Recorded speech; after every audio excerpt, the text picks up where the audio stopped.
If this story touched your heart, don't forget to let us know where you're watching from. We love hearing from viewers all around the world. Are you Team Olivia and Caleb, or have you ever experienced a love that came back years later? Share your thoughts in the comments below. And if you haven't already, hit that subscribe button and turn on the notification bell so you won't miss tomorrow's next special love story. Trust me, it's one you'll never forget. See you in the next chapter. At just 29 years old, Olivia Brooks carried a weight far heavier than most people her age could imagine.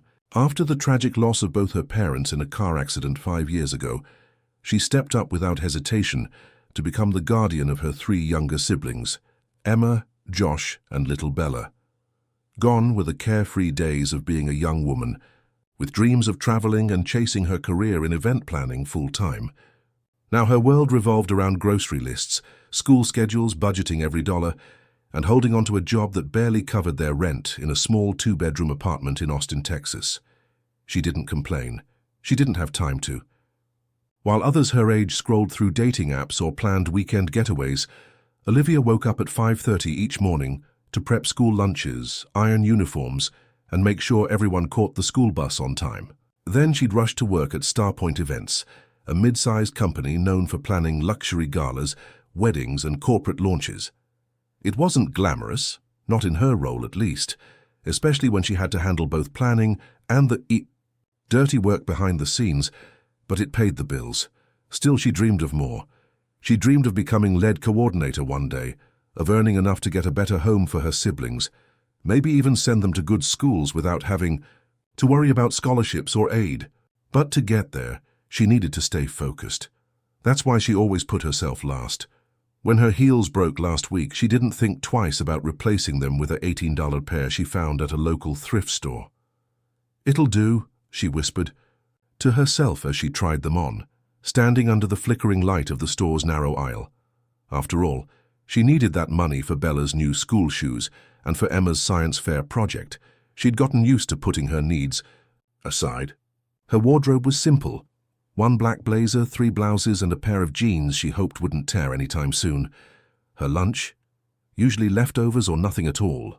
She couldn't afford to indulge, not when she had 3 lives depending on her. And yet through it all, Olivia smiled, not because life was easy, but because she believed one day things would get better, that hard work, love, and sacrifice would eventually open a new door for her, and maybe, just maybe, fate was already preparing something extraordinary, something she never saw coming, something that would change everything. That Friday evening, Olivia had only one goal: make sure the investor gala went perfectly. It was the biggest event her company had taken on all year, and for the first time, she had been trusted to assist directly under the lead planner. It was her shot, the chance to prove that she could handle more, earn more, and maybe, just maybe, finally get that promotion she desperately needed. The event was being held at the prestigious Wexford Grand Hotel, one of downtown Austin's most luxurious venues. Everything shimmered, from the towering crystal chandeliers to the white and gold floral centerpieces that looked like they belonged in a royal wedding. Olivia, wearing her only blazer and the $18 heels she'd bought from the thrift store, tried to keep her head high. She'd checked every table setting twice, coordinated with the catering team, and walked miles across the marble floors to ensure every detail was perfect. But fate, as always, had other plans. As she was walking briskly toward the main ballroom with a clipboard in hand, one of her heels gave out. The sound was small, a quiet snap. But the result was anything but subtle. Olivia stumbled forward, catching nothing but air, and went crashing into the corner of a dessert table. A loud gasp swept across the room as a 3-tiered chocolate fountain tipped over, followed by plates of hors d'oeuvres, glasses of red wine, and several champagne flutes shattering all around her. Within seconds, Olivia was on the floor, soaked in dark chocolate and wine, a broken heel dangling from her foot, the entire room frozen in disbelief, until the laughter started. Not quiet laughter either, mocking, cruel, judgmental chuckles from people in suits and gowns who had probably never struggled to afford a decent pair of shoes in their lives. Olivia's face burned, her heart pounded. She wanted to disappear. But then something unexpected happened. A man stepped out from the crowd, tall, composed, wearing a sleek charcoal suit and polished brown dress shoes that looked like they cost more than her monthly rent. He walked straight toward her, removed his suit jacket without a word and gently draped it over her shoulders. "You okay?" he asked, his voice low but firm. Before she could answer, he helped her up, not just with a hand but by lifting her bridal style as if she weighed nothing, ignoring the shocked faces around them. Olivia barely managed to whisper, "You don't have to," but the man cut her off with a smirk. "Looks like someone should have caught you sooner." And just like that, he carried her out of the ballroom. The world spun. Her pride was in shambles, but in the middle of the worst moment of her professional life, something strange stirred in her chest. There was something familiar about him, and everything was about to change. The moment he set her down inside a quiet designer shoe store down the hall, Olivia was still too stunned to speak. Her hands clutched the blazer wrapped around her shoulders, still warm from his body, still carrying his scent. Some blend of clean linen and something expensive she couldn't name. She opened her mouth to thank him, but her voice caught in her throat. He didn't wait. "Pick a pair," the man said, nodding toward the shelves lined with heels that sparkled under soft spotlights. Excuse me," Olivia blinked. "The cheapest pair here probably cost more than her entire grocery bill for the month." "I said pick one," he repeated calmly. "You can't walk back out there barefoot. And frankly, those shoes you wore should be considered a crime." A remark would have annoyed her if it weren't so painfully true. I can't afford," he chuckled. "I didn't ask you to pay, I asked you to pick." Still dazed, Olivia hesitated. Who was this guy? Why was he helping her? Why did he sound so familiar? But before she could finish a single thought, her instinct kicked in. She turned quickly, muttered a rushed thank you, and practically ran out of the store.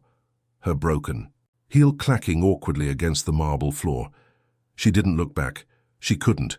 That night Olivia couldn't sleep, not just because of the embarrassment, not even because she might get fired, but because that man's face kept flashing in her mind. His voice, his eyes. There was something about him that stirred a memory deep in her chest, something from a lifetime ago. The next morning she got her answer. Still groggy and emotionally exhausted, Olivia showed up at her office, fully prepared to be reprimanded, or worse, replaced. But instead, her manager handed her a manila folder and said flatly, "You've been personally requested by a VIP client. He wants you as no one else has to handle his upcoming event." She was too tired to question it. She took the folder, walked into the client lounge and froze. There he was, the mystery man from the night before, seated casually on a leather chair like he owned the world. And maybe he did. "You're late," he said, smiling as he stood. "But I guess some things never change." Olivia's heart dropped to her stomach. "Wait, no," she whispered. "You're—" He stepped forward, holding out a hand. "Caleb Morgan," he said with a playful smirk. "But you used to call me that annoying kid from the lake before you broke my heart 10 years ago." She stared, speechless. It was him. The boy from her childhood summers in Oregon. The boy who used to bring her fireflies in mason jars. The boy she pushed away without ever really knowing why. Now a billionaire. Now standing in front of her. And clearly he hadn't forgotten a thing. Olivia didn't know what shocked her more. The fact that Caleb Morgan, the barefoot boy from her childhood, was now a billionaire. Or the fact that he had specifically sought her out after all these years. She sat across from him, still, gripping the folder she hadn't even opened, while her mind scrambled to process everything. "I thought you moved away for good," she finally managed to say, her voice quieter than she expected. "I did," Caleb replied, "but I never forgot you, and when I saw your name on the team roster for the event, I knew I had to see you again. But that was over 10 years ago," she whispered. "Why now?" Caleb leaned forward, resting his elbows on the desk between them. "Because I've been through a lot. I built a company. I got married. I became a father." Olivia's heart sank. "Wait. You're married?" she asked, trying to keep her voice steady. "I was," he said, his tone shifting. "My wife passed away 2 years ago. Heart complications. She died giving birth to our second son. Silence settled between them like a heavy curtain. I'm sorry, Olivia said, meaning it. He nodded. Thanks. It's been hard. But my boys, Noah and Ezra, they keep me going. They're everything to me.